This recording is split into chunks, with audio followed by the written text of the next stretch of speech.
പ്രയാസങ്ങളിൽ പെട്ട് മനസ്സ് വല്ലാതെ വേദനിക്കുമ്പോൾ അത് പൂർണ്ണമായും ഒഴിവായി സന്തോഷം കൈവരാൻ റസൂൽ സല്ലല്ലാഹു അലൈഹി വസല്ലമയുടെ പേരിൽ ധാരാളം സ്വലാത്ത് ചൊല്ലി നോക്കൂ. പ്രയാസങ്ങൾ മഞ്ഞുപോലെ ഉരുകി ഇല്ലാതാവുന്നത് കാണാം.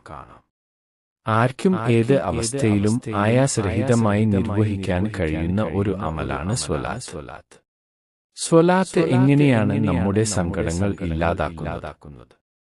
നാം ഒരു സ്വലാത്ത് ചൊല്ലിയാൽ അല്ലാഹു അവന്റെ മേലിൽ 10 സ്വലാത്ത് ചൊല്ലും.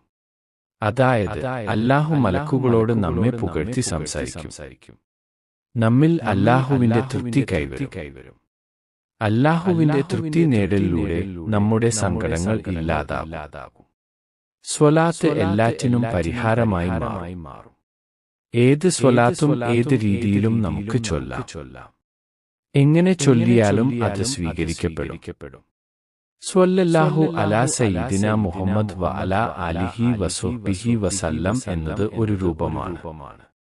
ഇന്നു മുതൽ സങ്കടങ്ങൾ മൂടുമ്പോൾ ആത്മാർത്ഥമായി ഏതെങ്കിലും ഒരു സ്വലാത്ത് ചൊല്ലിക്കൊണ്ടേയിരിക്കൂ.